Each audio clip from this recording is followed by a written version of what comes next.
आज फिर लेट है तुम्हारा पति Shalini. The number you have called is currently switched off. Phone भी स्विच ऑफ आ रहा है। लगता है राजन आज भी नहीं आने वाला। तो अब मैसेज कर देती हूँ, कल का टाइम दे देती हूँ। लेकिन अगर कल भी राजन नहीं आया ना शालिनी, तो मेंटेनेंस और एलिमनी के क्लेम पेपर्स बना देते हैं, फाइल कर देते हैं कोर्ट में।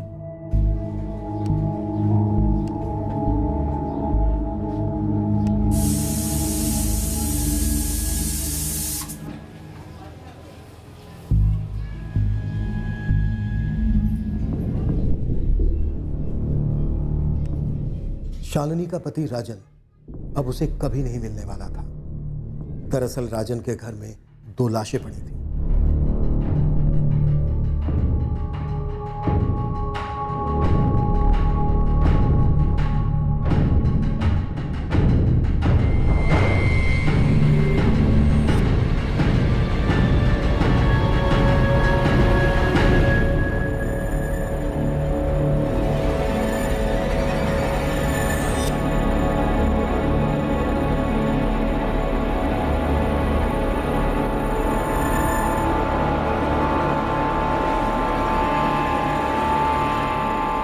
कुछ ही देर नरेंद्र जी और राजन कभी घर को ताला लगा कर नहीं जाते और किसी ने उनको घर से बाहर जाते हुए देखा भी नहीं।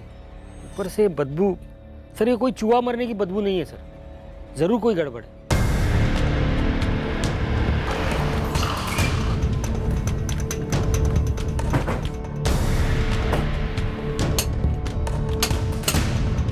नरेंद्र जी रिटायर्ड बुजुर्ग है, मोबाइल फोन नहीं रखते और उनके बेटे राजन का फोन स्विच ऑफ आ रहा है सर। मैं राजन की दुकान पे भी गया था सर, वो कल से वहां पर भी नहीं आया। रिश्तेदार है इनका कोई? हाँ, उनके छोटे भाई प्रकाश जी है, अहमदिया रोड पे रहते हैं, उनको फोन कर दिया है, वो आते ही होंगे।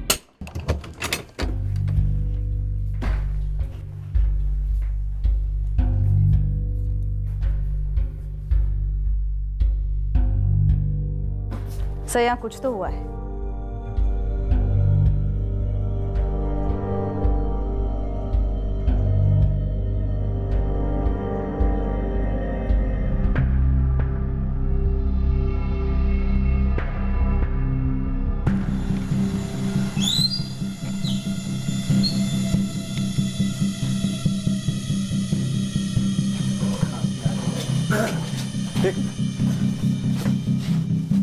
मुकेश जी क्या हुआ? पता नहीं, पर कुछ ठीक नहीं लग रहा। पुलिस गई है अंदर। सर यहाँ एक और है।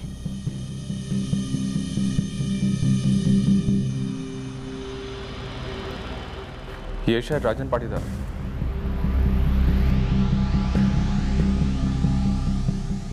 ये मेरे बड़े भाई है, नरेंद्र पाटीदार। ये नरेंद्र जी का बेटा राजन है। ये सब कैसे हो गया? यही तो पता करना है। राजन का फोन उसकी लाश के पास मिला, स्विच ऑफ था।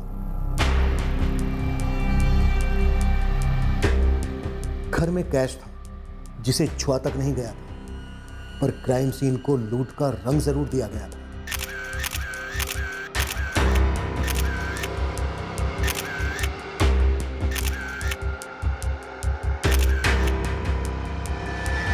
विक्टिम्स के घर के बाहर खड़ी दोनों मोटर बाइक्स ने भी हमारे शक का एंटीना खड़ा किया कि कौन घर में दाखिल हुआ होगा और ये डबल मर्डर किए होंगे। ये दोनों बाइक्स बाप बेटे की हैं? सर ये वाली राजन भैया की है और ये पता नहीं। मोहल्ले में ऐसा कोई है जो अपनी बाइक यहाँ पार्क करता है? सर मुझे तो नहीं लगता, पर पता करता हूँ। जल्दी पता कर। सर शराब की बोतल तकरीबन खाली है, पर कोई ग्लासेस नहीं मिले हैं। खाने की कोई प्लेट्स वगैरह नहीं मिली? नहीं सर, शायद एक से ज्यादा हत्यारे थे, जाने से पहले सब कुछ साफ करके चले गए। या फिर सर सिर्फ यही दोनों मर्द रहते थे इस घर में। हो सकता है खाना ही ना बना, बाप बेटे का घर से बाहर जाकर खाने का प्लान हो, या फिर कुछ और। दोनों की मौत लगभग एक ही वक्त पर हुई है। हमला जान लेने के इरादे से किया गया हो। राजन पाटीदार के ब्लड में अल्कोहल की मात्रा बहुत ज्यादा थी। कत्ल कल रात में होंगे या सुबह? 16 सितंबर की सुबह 5:30 से 6:30 के बीच।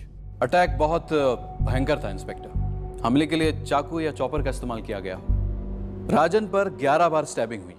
और नरेंद्र? सर पर एक घाव है जो शायद बाथरूम में गिरने से हुआ हो। पेट पे जो घाव है वो चाकू या चॉपर से किया गया होगा। यानी दोनों बॉडी 16 सितंबर को पूरा दिन और आज सुबह 11:30 बजे तक घर पर ही पड़ी हुई थी, तब जाकर पड़ोसियों को सड़न की बुआई।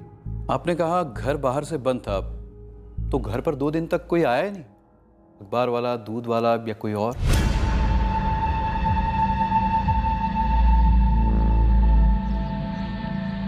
सर मैंने ये ताला पहले कभी नहीं देखा इनके दरवाजे पे, तो मुझे नहीं पता ये इनका है या किसी और का। मोनू, तुम्हारे फादर प्रकाश ज्यादा कुछ बोल नहीं रहे। सर दरअसल पापा और नरेंद्र ताऊ जी के बीच में 10 साल से कोई बातचीत नहीं हुई है, और पापा तो इस घर में कई साल बाद आ रहे हैं। क्यों? सर, राजन शादीशुदा था, लेकिन पड़ोसियों का कहना है कि किसी ने भी राजन की पत्नी शालिनी को पिछले 5-6 महीनों से देखा ही नहीं है। मोनू, राजन की पत्नी शालिनी कहाँ है? सर वो राजन भैया और शालिनी भाभी अलग हुए थे, माने अलग अलग रह रहे थे। तो शालिनी भाभी मायके में अपनी बेटी कशिश और दोनों भाइयों के साथ रह रही हैं। तो इस बारे में शालिनी को खबर की है? नहीं किए सर। पड़ोसियों में से किसी के भी पास ना ही उसका नंबर है, ना ही पता। नंबर मेरे पास है मैडम।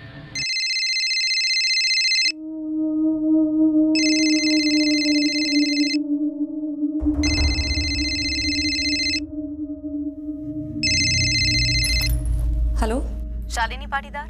जी बोल रही हूँ। मैं assistant sub inspector Devika Sahu बोल रही हूँ, तुम्हारे पति राजन के घर से। बात क्या है जी? तुम्हारे पति राजन और ससुर नरेंद्र दोनों की हत्या हुई है। शालिनी? कैसे? कब हुआ ये?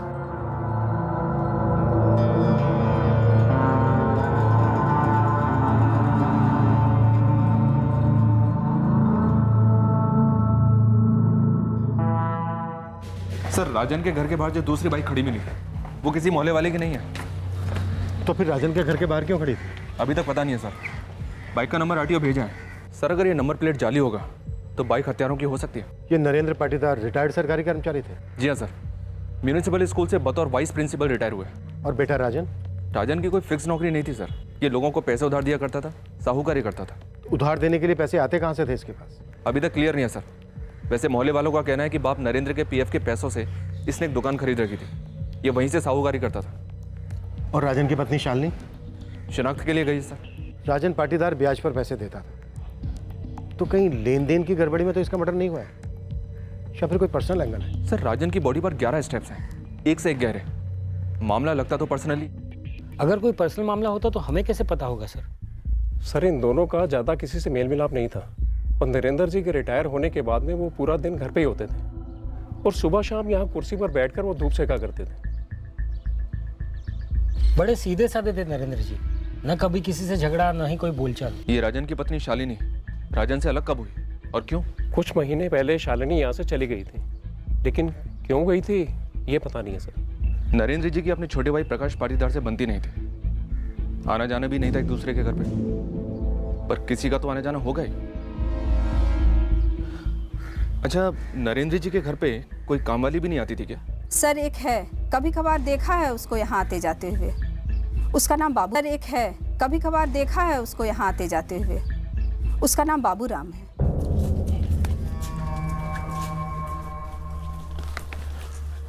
राम राम नरेंद्र जी। अरे राम राम बाबूराम, आजा। कहाँ मिलेगा ये बाबूराम? सर ये तो पता नहीं, पर उसका नाम बाबूराम है इतना जानते हैं, और शायद वो नरेंद्र जी का कोई जानने वाला है, पर उसे भी कई दिनों से देखा नहीं आते हुए। आप शालिनी से पूछिए, उसे पक्का पता होगा बाबूराम के बारे में। आप लोगों को कुछ तो पता होगा, राजन और शालिनी अलग क्यों हुए? ये तो पता नहीं सर, लेकिन हवा में ये खबर जरूर आई थी कि शालिनी ने अपने दोनों छोटे भाइयों को यहाँ बुला लिया था। शायद यही बात राजन को रास नहीं आई हो। जी ये बात सच है। राजन को ये बात पसंद नहीं थी कि मैंने मेरे छोटे भाइयों को बुलाया था हमारे घर रहने। कितने छोटे हैं तुम्हारे दोनों भाई? नाबालिग है। अमित 16 का है और उससे छोटा अतुल 14 का होगा अगले महीने।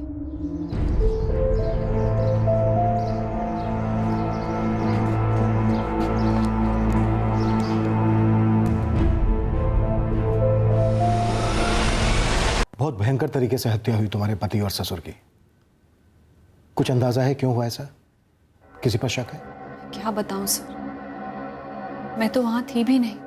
दरअसल मैं तो कल राजन का इंतज़ार कर रही थी डोमेस्टिक डिस्प्यूट सेल पर। वो आए नहीं, फिर मैं घर भी गई और बाहर ताला लगा था। तुम्हारे और राजन के बीच में मसला क्या था?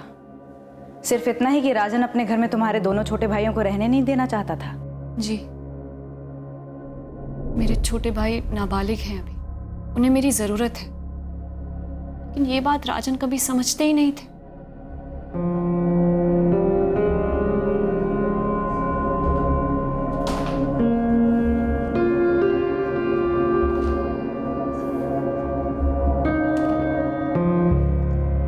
कुछ दिन तो रहने दीजिए राजन, उनका और कोई नहीं है। हमारी बच्ची कशिश का भी हमारे सिवा कोई नहीं है शालिनी। क्या मैंने कशिश की परवरिश में कोई लापरवाही की?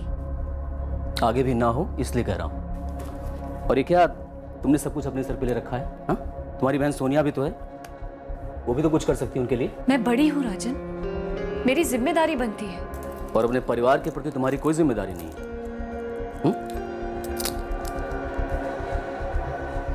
देखो शालिनी, बहुत हो गया। अमित और अतुल से कहो कि आज ही जाए यहाँ से। मैं उन दोनों को बर्दाश्त नहीं कर सकता अब, और इसे मेरा ऑर्डर समझो। और आज के बाद इस पर कोई बहस नहीं होगी। तुम्हारी बहन सोनिया, वो कहाँ रहती है? यही भोपाल में, पर वो बेचारी तो अपनी तकलीफों से जूझ रही है। पिछले ही महीने उसके पति धीरज का एक्सीडेंट हुआ था। सोनिया घर पर ही उसकी देखभाल करती है। ऐसे में अमित और अतुल को कैसे भेजती मैं उसके पास?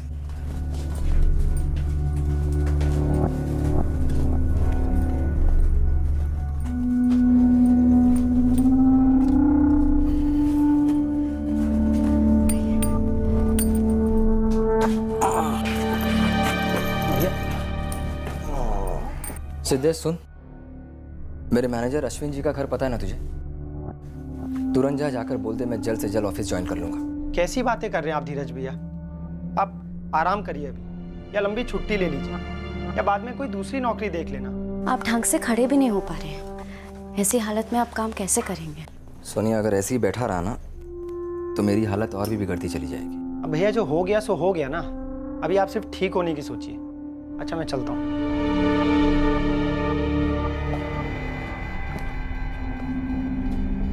मेरे सामने राजन ने कोई रास्ता ही नहीं छोड़ा था, इसीलिए मैं मजबूरन कशिश को लेकर अपने मायके चली गई, अमित और अतुल के साथ। तुम्हारे मायके में तुम्हारे माँ बाप नहीं है? मेरे पिताजी मेरी माँ को काफी समय पहले छोड़कर चले गए थे, याद भी नहीं कब। मैं बहुत छोटी थी शायद। और माँ? माँ भी कुछ महीनों पहले अचानक से छोड़कर चली गई, बिना कुछ बोले। कोई तो कारण होगा। मेरी माँ बहुत ज्यादा मायूस रहती थी, कुछ बोलती ही नहीं थी कि क्या चल रहा है उसके दिमाग में। बस एक दिन उठकर चली गई। पर कहाँ गई? किसी रिश्तेदार के यहाँ या फिर कहीं और? कुछ पता नहीं सर, बस इतना पता है कि मेरी माँ मेरे दोनों छोटे भाइयों को अकेला छोड़कर चली गई। तुमने राजन का घर छोड़ दिया, तो भी डोमेस्टिक डिस्प्यूट सेल में क्या मसला चल रहा था तुम दोनों के पीछे? राजन के घर से चले जाने के बाद राजन आए दिन मेरे मायके आते, मुझ पर दबाव डालते, मुझे खूब पीटते और एक ही बात बोलते कि वापस आ जाओ कशिश के साथ। तो कौन लड़ाती है? अपने दोनों निकम्मे भाइयों के लिए मेरा घर बर्बाद करेगा तू? हाँ? तुझसे शादी करके बहुत बड़ी कर रही थी कि मैंने आपके पिताजी की सेवा बहुत शिद्दत से की है। कभी कहा आपसे कि वो हमारे साथ नहीं रह सकते, या कभी कहा कि आप उनकी जिम्मेदारियां नहीं उठा सकते? अरे बाबा है मेरे वो। ये दोनों मेरे छोटे भाई हैं। बकवास करती है। देख, या तो तू चुपचाप कशिश को लेकर घर आ जा, वरना तलाक का नोटिस भेजाता हूं तेरे पास में। उसका नाक रगड़ती हुई आएगी ना तो भी मेरे घर का दरवाजा नहीं खुलेगा तेरे लिए, याद रखना। आप अपनी जिम्मेदारियों से पल्ला नहीं झाड़ सकते राजन। मैं पल्ला झाड़ू जिम्मेदारियों से? बिल्कुल अपने माँ के नक्शे कदम पर चल रही हूं। जैसी माँ वैसी बेटी। आए दिन वो आते, मुझे पीटते, रोज रोज के हंगामे से तंग आ गई थी मैं। फिर एक दिन हिम्मत करके पुलिस कंप्लेन कर दी, फिर राजा ने डाइवोर्स की धमकी दी। लेकिन मुझे डाइवोर्स नहीं चाहिए था। मुझे मेरी जिंदगी चाहिए थी, मेरा परिवार चाहिए था, लेकिन मुझ पर जिम्मेदारियां भी तो थी अपने दोनों भाइयों की। मुझे दोनों घर संभालने थे, मेरा अपना और मेरे भाइयों का। क्या कोई पाप है, गुनाह है कि एक औरत अगर अपने छोटे भाइयों का ख्याल रखना चाहे? शालिनी, ये बाबूराम कहाँ मिलेगा? वो तो मेरे ससुर जी के कुछ पर्सनल काम से आया करते थे। मेरे जाने के बाद अगर उन्हें रखा गया होगा तो मुझे नहीं पता, वरना 7 महीने पहले तक तो घर का सारा काम मैं ही करती थी। हर काम खुशी खुशी करती थी, किसी को शिकायत का मौका नहीं देती थी। मेरी बेटी, मेरे पति, ससुर जी, सबका ख्याल रखती थी।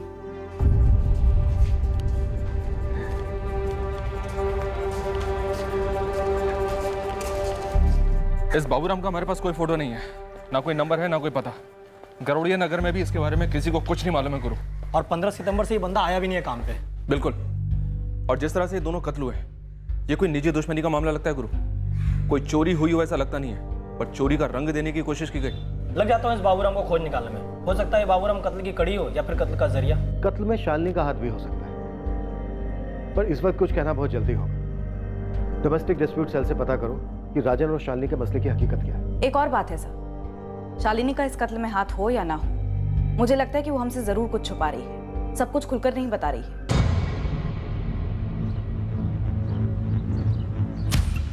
लोग झूठ बोल सकते हैं, सच को छिपा सकते हैं, पर सच के पदचिन्ह सामने दिख ही जाते हैं और झूठ के दरवाजे तक ले ही जाते हैं। सर, हमने राजन पाटीदार के फोन का पासवर्ड क्रैक कर लिया। 15 सितंबर की रात 2:15 बजे यानी 16 सितंबर की अर्ली मॉर्निंग उसका फोन एक्टिव था। बात हुई थी किसी से। कॉल राजन ने किया था या किसी ने उसे किया था? उसे कॉल आया था किसी मोनू नाम के बंदे का। मोनू? मोनू पाटीदार? ये मोनू पाटीदार तो विक्टिम का चचेरा भाई है, और उसने तो हमें कुछ नहीं बताया। हाँ सर, आप सही कह रहे हैं। मेरी 15 सितंबर की रात को राजन भैया से बात हुई थी, लेकिन एग्जैक्ट टाइम वो मुझे याद नहीं है सर। 15 की रात 2:45 बजे, यानी कि 16 तारीख की सुबह बात हुई थी तुम्हारी? हाँ सर, देर रात बात हुई थी। तो बिना देर की हमारे थाने पहुंचा। हम भी तो जाने कि रात को 2:45 बजे तुम्हारी राजन के साथ ऐसी भी क्या बात हुई थी, उसकी मौत से कुछ ही देर पहले।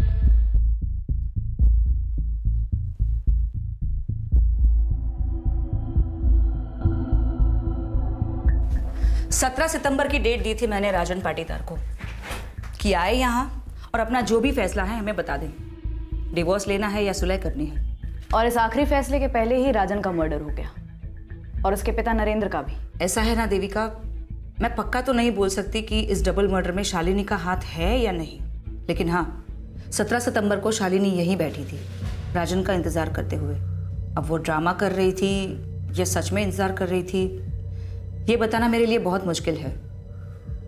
आखिर मैं एक काउंसलर हूँ, जासूस नहीं। वंदना, आपको क्या लगता है, क्या राजन शालिनी से सच में डिवोर्स लेना चाह रहा था या सुलह करना चाह रहा था? सच बोलूँ ना तो मुझे ये राजन का कैरेक्टर बिल्कुल समझ में नहीं आया, और ना ही ये समझ में आया कि शालिनी के माइंड में क्या चल रहा है। क्यों?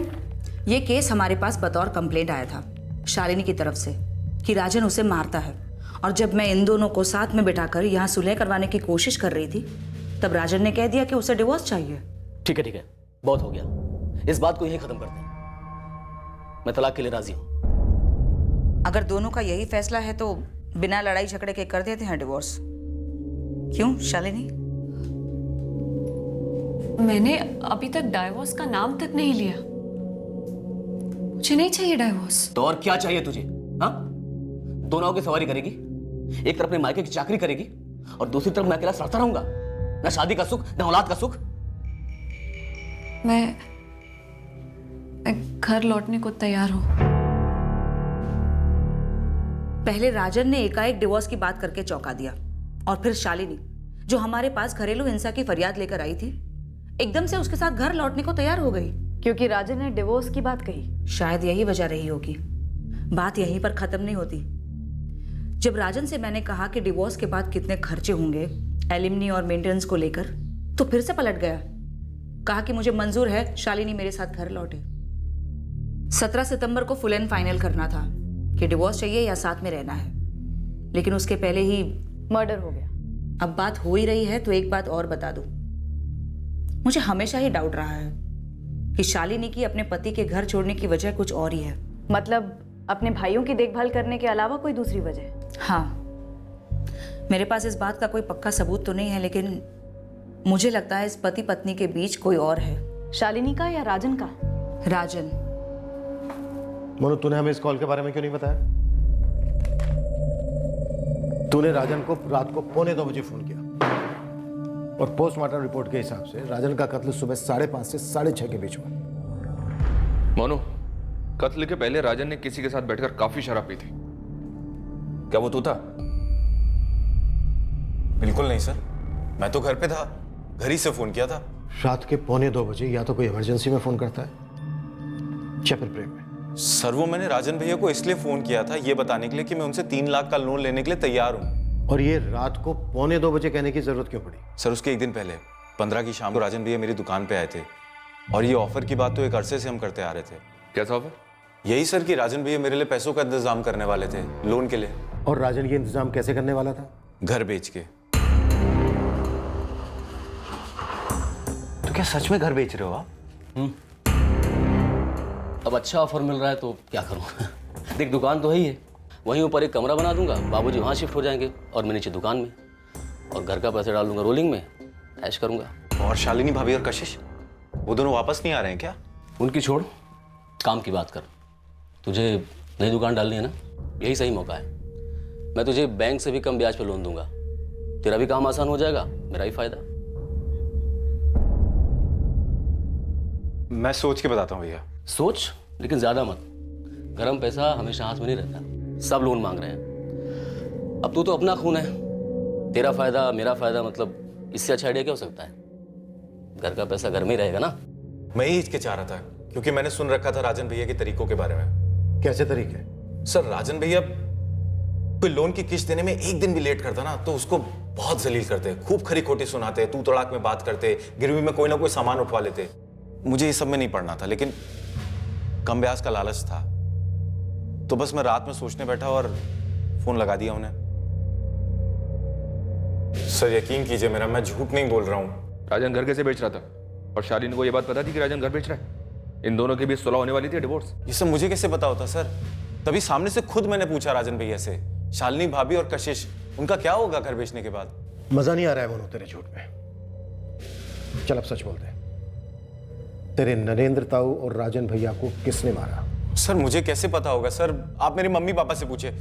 आप वो जो फोन लोकेशन निकालते हैं ना सर, फोन लोकेशन निकालिए, आपको मेरे घर की लोकेशन मिलेगी। तुझे पता है हम फोन की लोकेशन भी निकालते हैं। सर टीवी पे हर क्राइम शो में तो वही दिखाते हैं ना। और ये भी दिखाते हैं कि शातिर से शातिर क्रिमिनल आखिर में पकड़ा ही जाता है। सर मैं कोई क्रिमिनल विमिनल नहीं हूँ सर, मैं उस रात घर पे था, पूरी रात घर पे था सर। झोल है। जी सर। सर क्या वाकई में ऐसा हो सकता है कि राजन घर बेचने वाला हो, शालिनी को इसकी भनक तक ना हो? मुझे लगता है यहाँ कुछ लोग बहुत कुछ बोल नहीं रहे। अगर राजन का इरादा सच में घर बेचने का था सर, तो इस बारे में उसने किसी से तो बात की होगी, कोई तो घर खरीदने वाला भी होगा। और घर बेचने से शायद किसी को आपत्ति भी हो सकती है। शालिनी या फिर राजन के फादर नरेंद्र, क्या उनके जिंदगी भर की कमाई थी ये घर? सर मोनू के फादर प्रकाश और राजन के फादर नरेंद्र दोनों सगे भाई थे, पर दोनों में रंजिश थी। 10 साल से दोनों बात नहीं कर रहे थे। घर नरेंद्र ने खुद बनाया था या फिर पुश्तैनी था? और अगर पुश्तैनी था तो फिर ये घर ही मसला रहा होगा दोनों भाइयों के बीच। सर कमाल करते हो आप सर, मैं साफ साफ बोल चुका हूं जो बोलना था। मैंने कुछ नहीं किया सर, मुझे जाने दीजिए ना।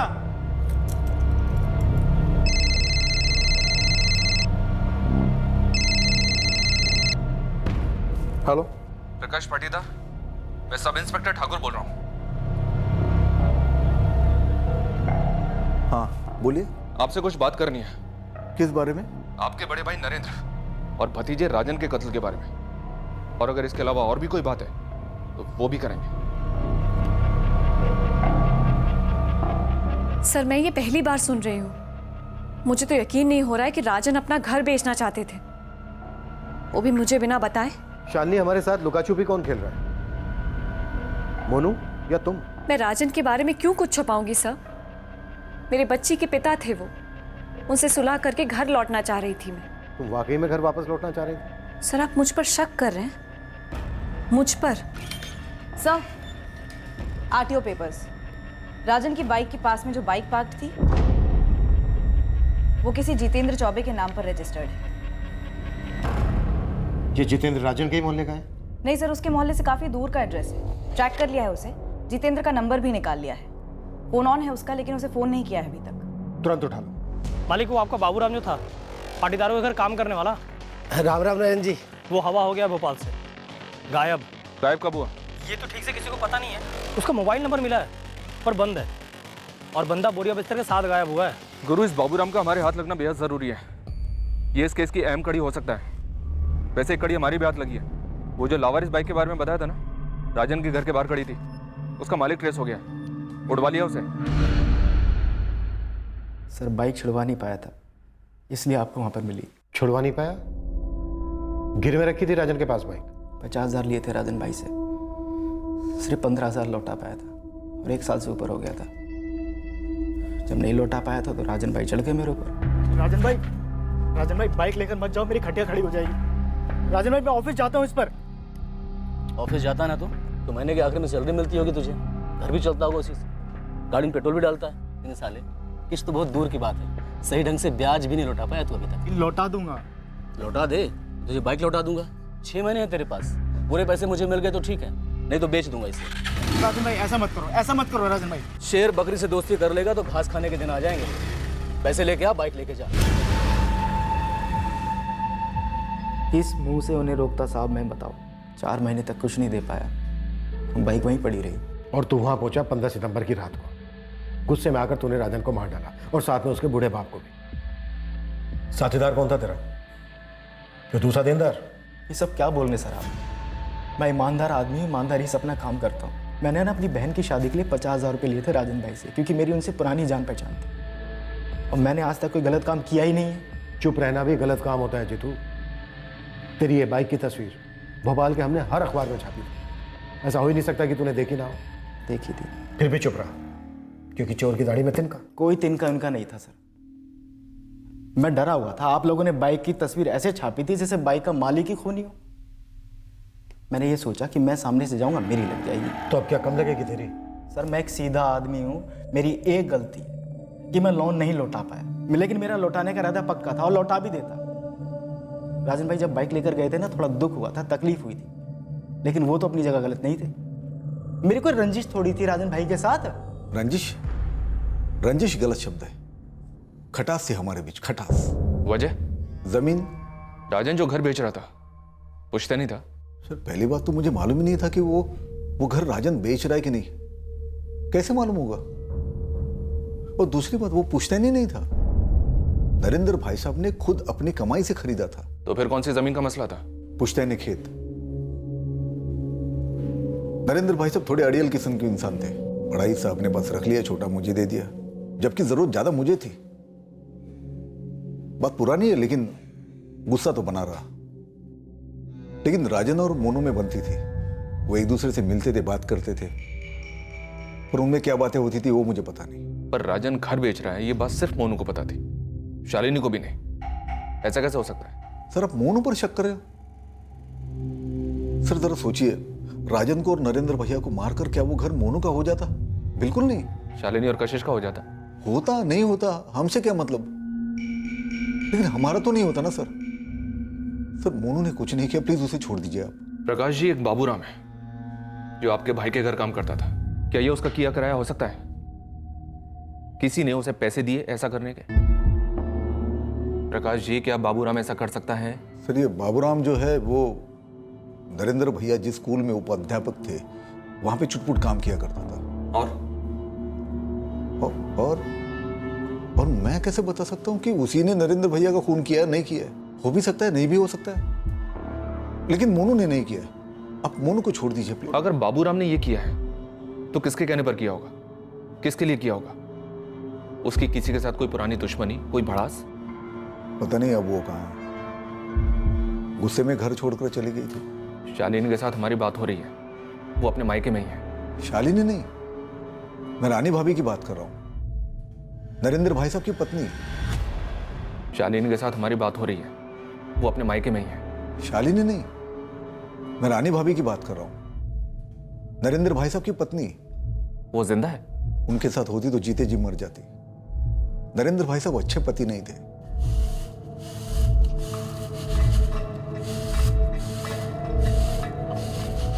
किसी ने भी हमें नरेंद्र पाटीदार की पत्नी रानी के बारे में ऐसा कुछ तो नहीं बताया। क्यों? क्योंकि उसके बारे में किसी को पता ही नहीं होगा। राजन जब 4-5 साल का था तब रानी भाभी घर छोड़कर चली गई थी, 25 साल पहले। इतने छोटे बच्चे को छोड़कर चली गई? वरना उन्हें दुनिया छोड़नी पड़ती थी। नरेंद्र भाई सब जानवरों की तरह पीटते थे उन्हें। बहुत कम लोग जानते थे कि दिन में बच्चों को आदर्श और संस्कार के पाठ पढ़ाने वाला मास्टर नरेंद्र पाटीदार रात को शराब में तैरता हुआ हैवान हो जाता था। मैं हमेशा सोचता था कब वो घर छोड़कर भाग जाएगी, और एक दिन वो सच में भाग गई। लेकिन प्रकाश जी, पोस्टमार्टम रिपोर्ट में नरेंद्र के खून में हमें एक बूंद शराब नहीं मिली। शायद छोड़ दी होगी, पर मैं जो बता रहा हूँ वो अतीत के बारे में, जो सच है। तो मतलब आप ये कहना चाहते हैं कि हमले का असली निशाना नरेंद्र जी थे? राजन इसलिए मारा गया क्योंकि वो वहां उस वक्त मौजूद था? ये मैं कैसे कह सकता हूँ? आपने पूछा कि बाबूराम ने किसके कहने पे किया होगा, तो मुझे रानी भाभी का नाम याद आया, क्योंकि वो उसे जानती थी। ऊपर से आपने बोला कि वहां पे चोरी वोरी कुछ हुई नहीं, तो ऐसे ही मैंने सब बता दिया। ठीक है सर, मोनू ने कुछ किया नहीं, आप प्लीज उसको छोड़ दीजिए। शालिनी कह रही है कि उसे हमेशा बोला गया कि राजन की माँ उसके बचपन में ही मर गई थी। पता नहीं और कौन कौन से एंगल्स उभरने वाले हैं इस केस में, और इनमें से इस डबल मर्डर केस से किसका ताल्लुक है।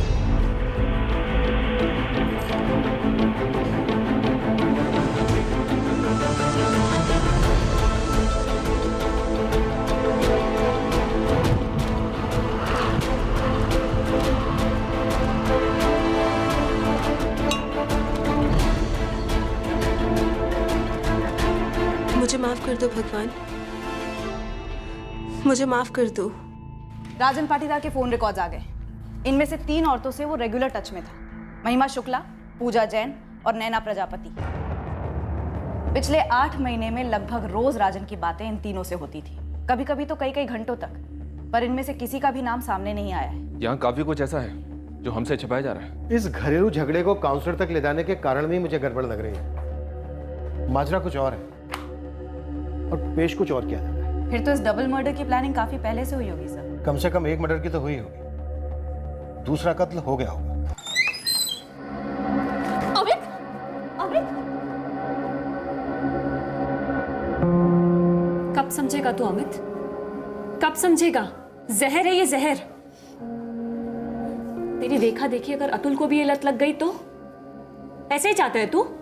देख अमित, हमें हमारी जिंदगी बेहतर बनानी है। अब जैसी भी है इससे ऊपर उठना है। तुझे क्या लगता है जो तूने और अतुल ने झेला भुगता वो मैंने और सोनिया ने नहीं देखा? पर हमें अब वो सब भुलाना होगा, उन यादों के दलदल से बाहर निकलना होगा, लेकिन इस तरह से नहीं जैसे तू कर रहा है। सही तरीके से मेरे भाई। इस केस में हर कदम पर नए नए मोर्चे, नए नए एंगल्स खुल रहे थे तहकीकात के लिए, लेकिन कोई एक ठोस सुराग हाथ नहीं लग रहा था किसी भी एंगल में जो हमें सही दिशा में ले जाते। मालिक, आपके शक के दायरे में कौन नहीं है? मतलब संदिग्धों का पूरा गुच्छा है, चाबियों के गुच्छे की तरह। एक तो ये राजन का कजन मोनू, फिर उसके 25 साल पहले की माँ रानी पाटीदार जो सालों पहले गायब हो गई थी, फिर उसके लाइफ में ये 3 देवियाँ, महिमा शुक्ला, पूजा जैन, नैना प्रजापति, और मास्टर चाबी शायद हमारे पास एक ही, नौकर बाबूराम। सर मुझे ऐसा लग रहा है कि इन सभी एंगल्स के बीच में हमसे कुछ छूट रहा है, कुछ अनदेखा हो रहा है, या कुछ ऐसा जो पकड़ में नहीं आ रहा है। ये शालिनी की माँ, उसका क्या? उसका क्या गुरु? मेरे को थोड़ा खटकता है कि ये शालिनी की शादी को 7 साल हो चुके हैं। 6 साल की उसकी बच्ची है। शालिनी की छोटी बहन सोनिया की शादी को भी 3 साल हो चुके हैं, और शालिनी की माँ का पति कई सालों पहले गुड बाय बोल गया। मतलब इस औरत ने अकेले अपने बलबूते पे इन दोनों लड़कियों को सेटल किया, और अब अचानक अपने दोनों नाबालिग लड़कों को छोड़कर ऐसे ही गायब हो गई। बात कुछ जमती नहीं है साहब। कुछ बनता है इधर? सर अगर टाइमिंग देखें तो केस वहीं से शुरू होता है। माँ गायब होती है, दोनों लड़के शालिनी के घर पहुंचते हैं, राजन और शालिनी में कश्मकश शुरू होती है, और फिर शालिनी अलग होती है अपने पति से, और फिर राजन की मारपीट शुरू होती है। डोमेस्टिक सेल में कंप्लेंट की जाती है, और जैसे ही मामला सुलझने वाला होता है डबल मर्डर हो जाता है। लग जा, खोज निकाल शालिनी की मां का। पता तो चले वो इस केस की चाबी है या फिर संदूक के अंदर का सबसे बड़ा राज। संदिग्धों की लिस्ट बढ़ती जा रही थी, हमारे पास कई एंगल्स थे, लेकिन अब इस केस में एक नया पहलू सामने आने वाला था। कोमल महतो था उस लड़की का नाम, जो थी तो एक अतीत के केस में शामिल, पर अब हमारी तहकीकात में एक महत्वपूर्ण पड़ाव साबित होने वाली है। हमने नहीं सोचा था कि शालिनी की मां का इस केस से कोई ताल्लुक होगा, पर हम गलत थे। शालिनी और राजन भले हाल ही में अलग हुए थे, पर इस दूरी की जड़ जुर्म का वो बीज था जो शालिनी की मां ने बोया था। सही वक्त पे सही जगह उंगली रखिए साहब। हाथ में क्या है गुरु? यही कि ये शालिनी की माँ कोई गायब वायब नहीं है। मतलब शालिनी झूठ बोल रही है? कहाँ है शालिनी की माँ? आपके चौखट पे ही बैठी है साहब, मैडम अंदर है। रेवड़ी चौक थाने के लॉकअप में बंद है। अरे ओ आशा, अरे सुन रही है क्या? अरे हम कैदी हैं तो क्या हुआ, जानवर तो नहीं है ना? अरे सूखी रोटियां तो ना खिलाया कर बहना। मैं पैसे दूं क्या खाना मंगवाने के लिए? तेरे हराम के पैसे तू रख अपने पास। तू जैसी गिरी औरत को सूखी रोटी तो क्या भूसे की रोटी में नहीं देनी चाहिए। डॉली जायसवाल नाम है शालिनी की माँ का। फरवरी 2017 में पुलिस को टिप मिली थी डॉली के खिलाफ, धर दबोचा उसे। Charge 370 human trafficking. जी साहब, इस डॉली ने एक लड़की अगवा की थी और उसे धंधे पे चढ़ाया था। अपने घर से बिजनेस कर रही थी, सालों से इसका यही पेशा है साहब। लड़कियां खरीदती है, बेचती है और धंधे पे लगाती है। क्या पता कैसे हमारे रडार से इस शालिनी का बैकग्राउंड छूट गया। शालिनी ने हमारे रडार से बाखूबी छुपाया इसे। पर डॉली के बैकग्राउंड का राजन पाटीदार और नरेंद्र पाटीदार के कत्ल से कनेक्शन क्या बनता है गुरु? बन सकता है मालिक। कोई लीड है? मेरा एक हिस्ट्री शीटर दोस्त है फैजल। डॉली ने उसे लॉकअप में बुलाया था अभी पिछले महीने अगस्त में। सलाम डॉली जी।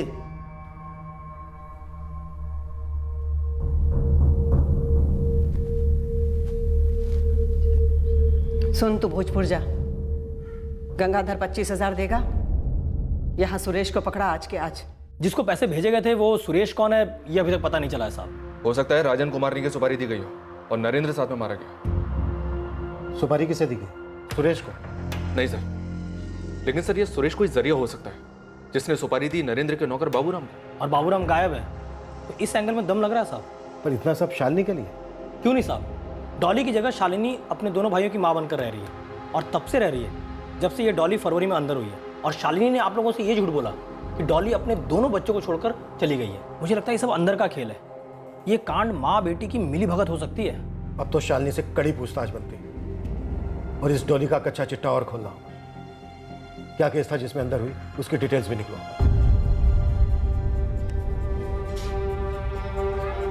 लाख कोशिश करो बुरी यादों के दलदल से निकलने की, वो फिर भयानक सपने बनकर लौटते हैं। कई जिंदगियां बर्बाद हुई थी अतीत में, कई जिंदगियां बर्बाद हो रही हैं वर्तमान में, और आने वाले दिनों में और जिंदगियां दांव पर लगेंगी।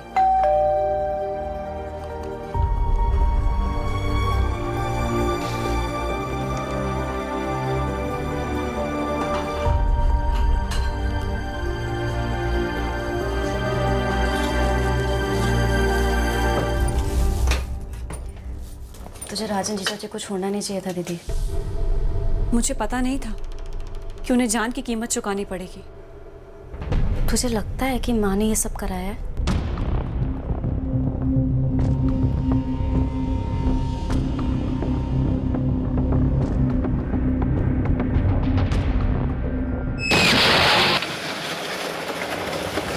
अरे गाड़ी वाले ने बाइक वाले को ठोक दिया। अरे ये देखो, बाइक वाले को काफी चोट आई है। चलो चलो हेल्प करते हैं उसका। अरे फटाफट एम्बुलेंस को फोन लगाओ।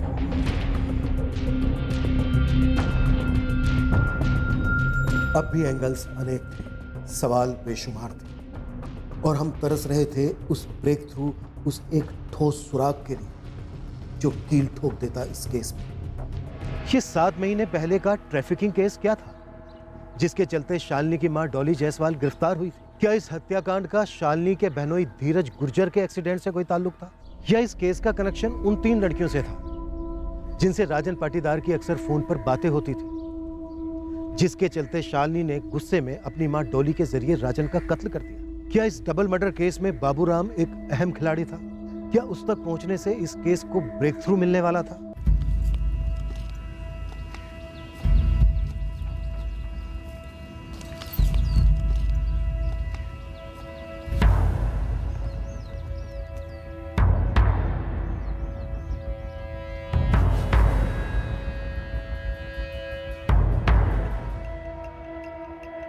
क्या इस केस के कुछ ऐसे भी पहलू थे जो अब तक हमारे सामने नहीं आए थे?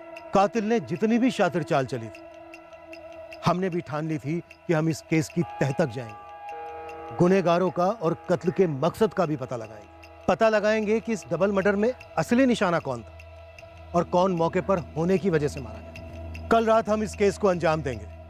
क्राइम पेट्रोल सतर्क। जय हिंद।